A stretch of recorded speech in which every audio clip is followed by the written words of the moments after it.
Did you know there are islands in the world so forbidden that trying to visit them could get you arrested, killed, or cause the extinction of an entire tribe?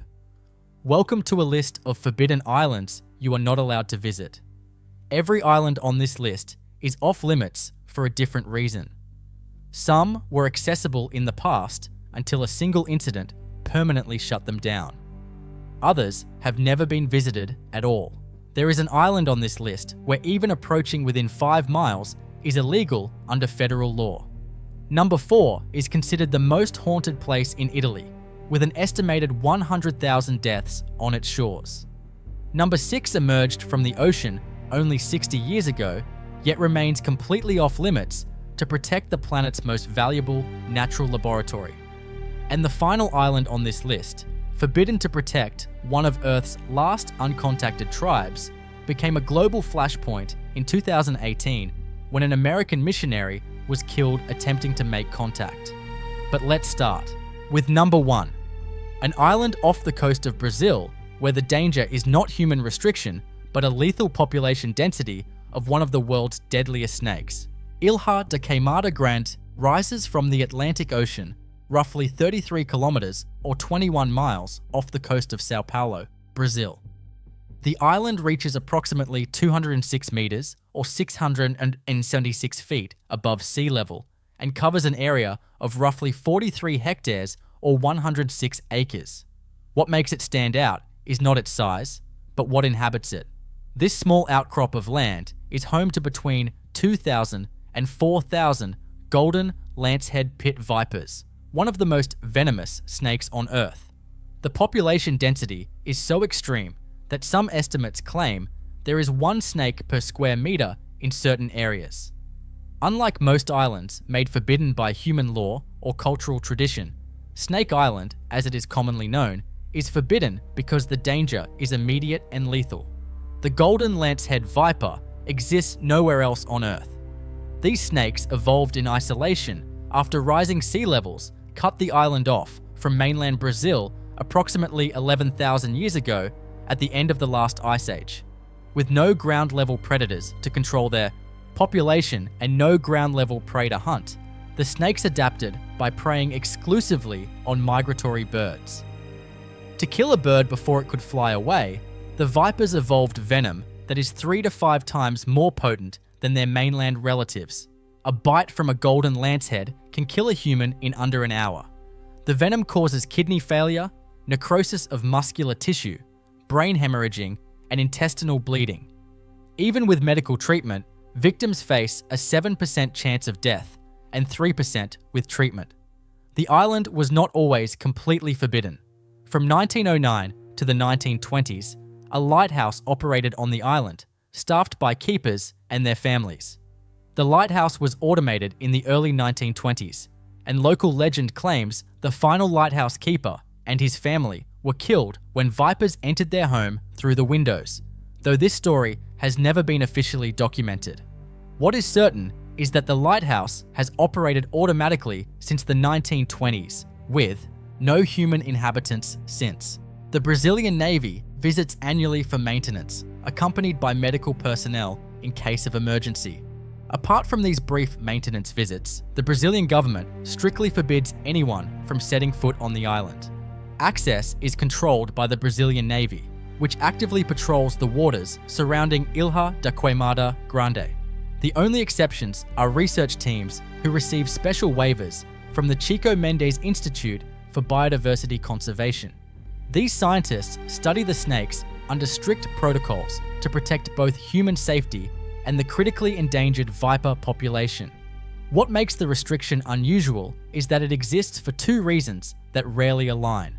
The island is forbidden to protect humans from the snakes, but equally to protect the snakes from humans. The golden lancehead's venom has shown promise in treating heart disease, circulation problems, and blood clots, creating a black market demand. Wildlife smugglers, known as biopirates, illegally visit the island to capture vipers that can sell for $10,000 to $30,000 on the black market. These illegal expeditions threaten the survival of a species that exists on just 106 acres of Earth. The Brazilian government treats unauthorized visits as serious criminal violations, not just for safety, but for conservation. Today, Ilha da Queimada Grande remains one of the few places where biological danger, not human politics, determines access. From the deadly shores of Brazil, we move across the Atlantic to Italy, to a small cluster of islands in the Venetian lagoon that carries one of the darkest histories in Europe. A place where, according to local belief, the soil itself contains more human ash than earth. Poveglia rises from the Venetian lagoon between Venice and Lido in northern Italy. The island consists of 3 small landmasses connected by canals, covering roughly 7.5 hectares or 18.5 acres total. Physically, it is unremarkable. A bell tower dating to the 12th century dominates the skyline, surrounded by crumbling buildings overtaken by vegetation. What makes Poveglia forbidden is not physical danger, but a history so disturbing that even locals refuse to set foot there. The island earned its reputation through centuries of use as a quarantine station, plague burial ground, and later as a mental asylum. Estimates of total deaths on the island vary considerably. An estimate published by National Geographic suggests over 100,000 people died there over the centuries, while other sources like Atlas Obscura estimate as many as 160,000. These numbers, while impossible to verify with certainty, reflect the island's extensive use as a plague quarantine station across multiple outbreaks spanning centuries. Poveglia's dark history began in 1348 when the bubonic plague struck Europe. Venice, as a major trading port, was particularly vulnerable to disease arriving on merchant ships. The Venetian Republic established one of the first modern quarantine systems, isolating plague victims on remote islands to prevent spread. Poveglia became one of these quarantine stations. In 1576 and again in 1630, massive plague outbreaks overwhelmed the city. Ships carrying infected passengers were diverted to Poveglia, where victims were left to die in isolation. Authorities incinerated thousands of bodies in mass cremation pits. According to historical accounts, barges transported corpses to the island continuously. One 16th century Venetian chronicler wrote that workers threw bodies into graves all day without rest. The massive scale of death has given rise to claims that human remains comprise as much as 50% of the island's soil, a figure that, while unverified, reflects the island's grim role as a mass burial ground. In 1776, Poveglia came under jurisdiction of Venice's Public Health Office and officially became a maritime quarantine checkpoint. In 1793, when 2 ships arrived with plague cases, the island's role as a permanent confinement station was established. Ships suspected of carrying disease were detained for 40 days. The origin of the word quarantine from the Italian quaranta. Most who arrived at Poveglia never left. The lazaretto operated until 1814, but Poveglia's use as an isolation facility did not end. In 1922, the existing buildings were converted into a psychiatric hospital. This facility operated until 1968. Legend tells of a doctor at the hospital who allegedly conducted brutal experiments on patients, performing lobotomies and other procedures without anesthesia. The most persistent version of this legend states that the doctor himself went mad and either jumped or was thrown from the bell tower in the 1930s. Some accounts claim he survived the fall only to be choked by a mysterious fog rising from the ground, while the existence of a psychiatric facility is confirmed by surviving signage reading Reparto Psichiatria, visible among the ruins.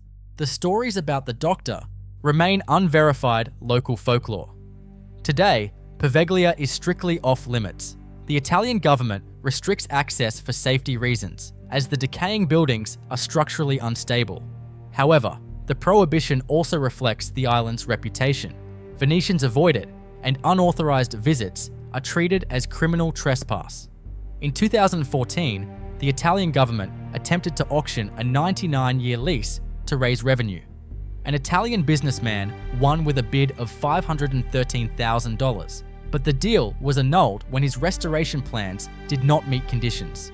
In August 2025, a citizens' association called Poveglia per Tutti received a 6-year concession to transform the northern part into a public park, marking the first time in decades that any organized presence will return to the island.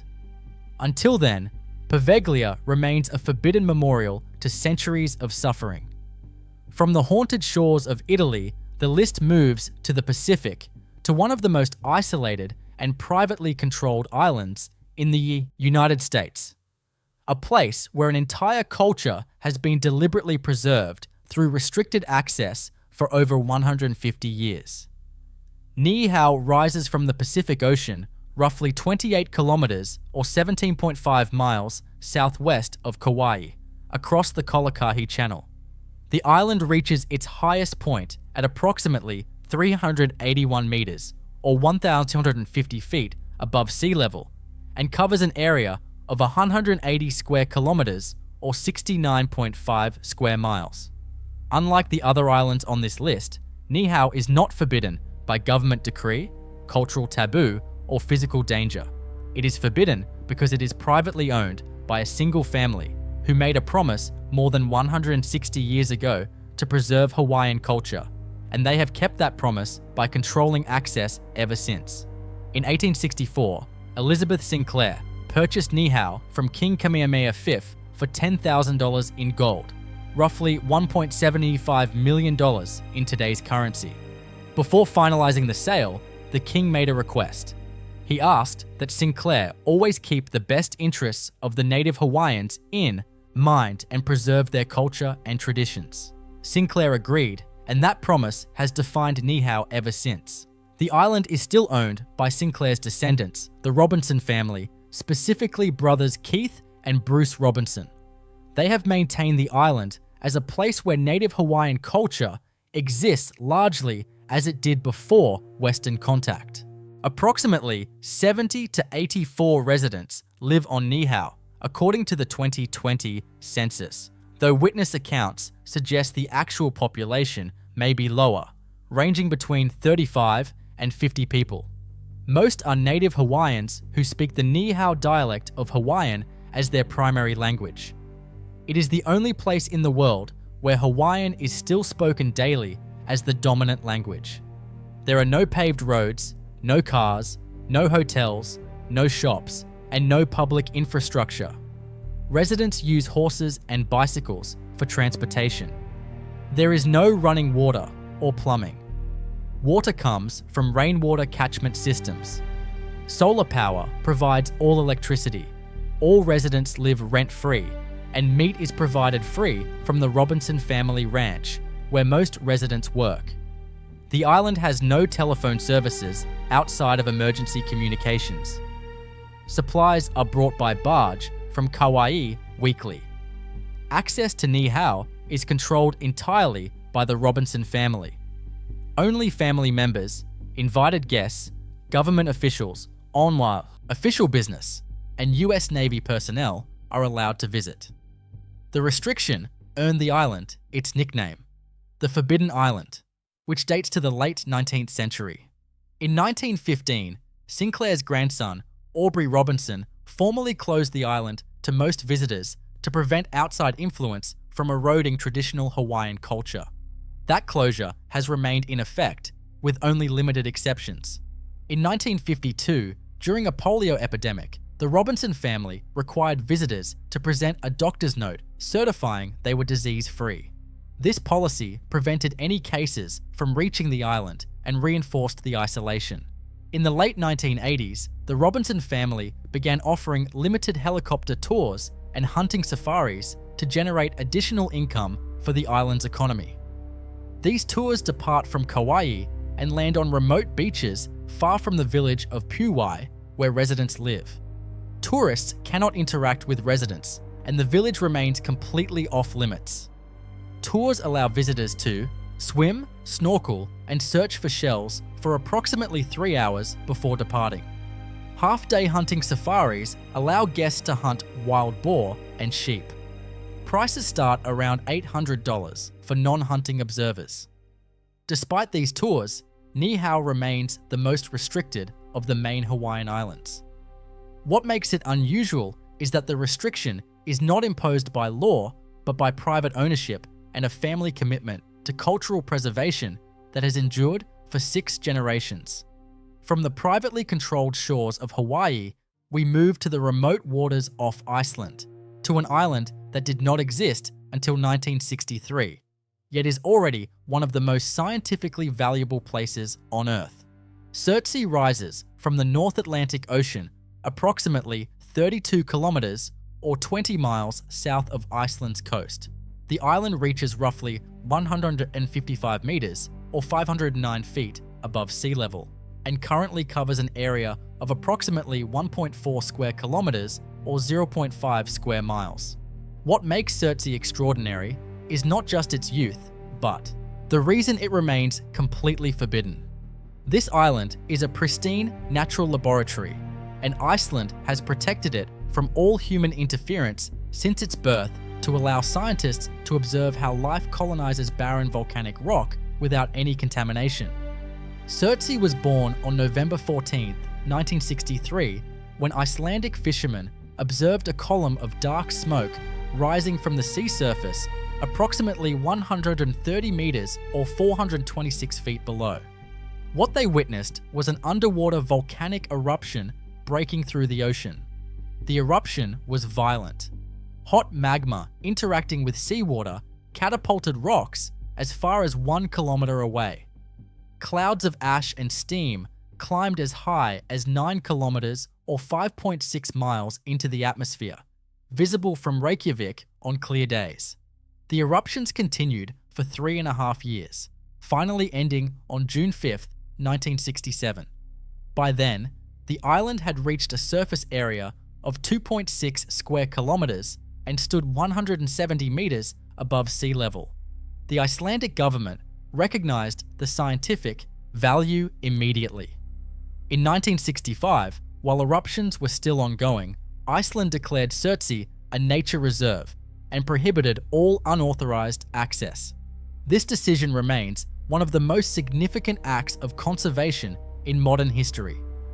It created the only place on Earth where scientists can observe primary ecological succession, the process by which life colonizes completely barren land without any human contamination. No other landmass in recorded human history has been protected from its very birth. The restrictions are absolute. It is prohibited to go ashore, to dive near the island, to disturb any natural features, to introduce any organisms, minerals, or soils, or to leave any waste. Even construction near the island is strictly controlled. The only people allowed on Surtsey are a small number of scientists with special research permits issued by the Icelandic government. These researchers must follow extraordinary protocols. All equipment must be sterilized. Scientists must decontaminate their boots before stepping on shore. Food must be prepared in advance and all waste removed. Even the number of visits is limited to prevent excessive disturbance. Researchers document every seed that arrives on ocean currents, every insect carried by wind, every bird that nests in volcanic crevices. The data has provided unprecedented insights into how ecosystems form. Since 1964, scientists have observed remarkable changes. Seeds arrived within months, carried by ocean currents from nearby islands and the Icelandic mainland 40 kilometers away. The first vascular plant, sea rocket, flowered in 1965. By 1987, 25 species of higher plants had been observed, including, surprisingly, a tomato plant, likely from a seed in a researcher's lunch.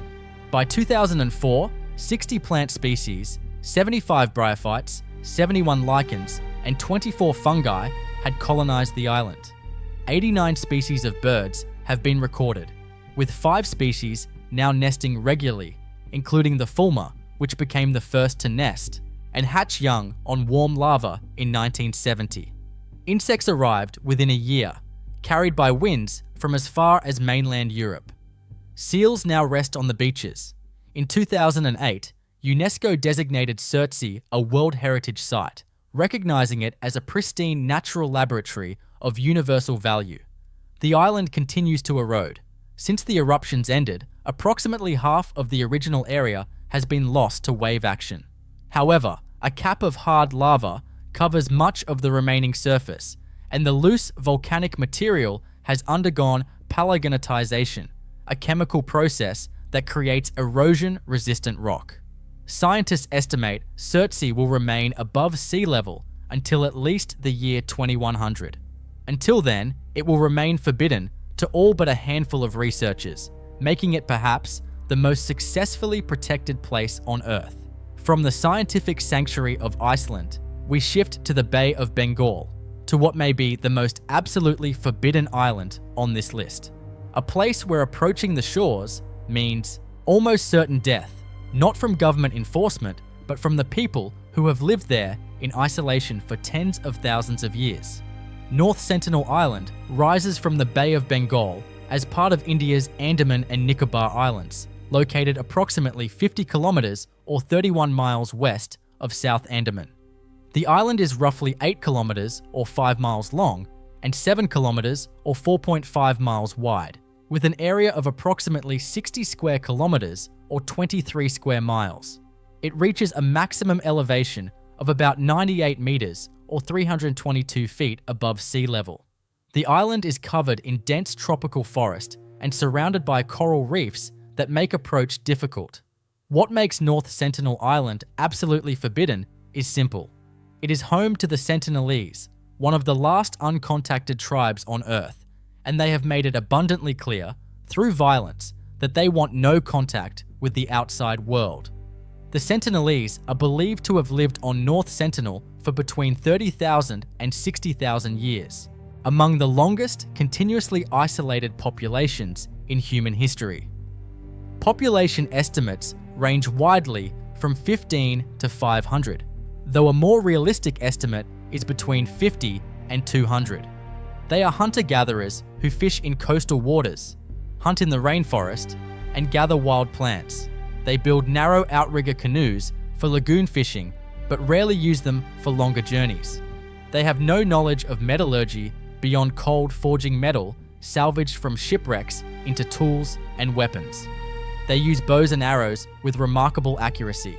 Almost nothing is known about their language, culture, or social structure. They are, by choice, among the most isolated people on Earth. The Sentinelese reject all contact violently. The first recorded encounter occurred in 1867 when the merchant ship Nineveh ran aground on the reefs. After 2 days, the crew was attacked with arrows and narrowly escaped.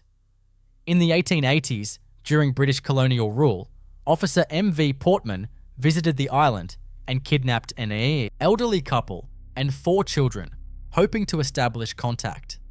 The adults died shortly after exposure to foreign diseases. The children were returned to the island, likely carrying illness back to the tribe. This traumatic incident may have cemented Sentinelese hostility toward outsiders. In 1991, anthropologist Triloknath Pandit made the first peaceful contact, dropping coconuts from a boat. The Sentinelese accepted gifts but repeatedly warned visitors away if they stayed too long. Indian anthropologist Madhumala Chattopadhyay also achieved brief, peaceful exchanges in the early 1990s. However, all subsequent contact attempts have been met with violence. In 2006, 2 Indian fishermen, Sundar Raj and Pandit Tiwari, were illegally poaching near the island. Their boat drifted ashore while they slept. The Sentinelese killed both men and buried them on the beach. Efforts to recover the bodies were unsuccessful. The most notorious incident occurred in November 2018 when 26-year-old American missionary John Allen Chau illegally visited North Sentinel Island, smuggled in by local fishermen. Chau had visited multiple times over several days, attempting to convert the Sentinelese to Christianity despite being shot at with arrows, one of which struck his Bible. On his final visit, the Sentinelese killed him with arrows on the beach. Fishermen witnessed tribespeople dragging his body across the sand and burying it. Indian authorities chose not to attempt recovery, both to avoid further conflict and to respect the island's protected status. North Sentinel Island is legally protected under the Andaman and Nicobar Islands Protection of Aboriginal Tribes. Regulation of 1956. Indian law prohibits travel within 5 nautical miles or 9 kilometers of the island. Photography is also prohibited. The Indian Navy actively patrols the waters to enforce the exclusion zone.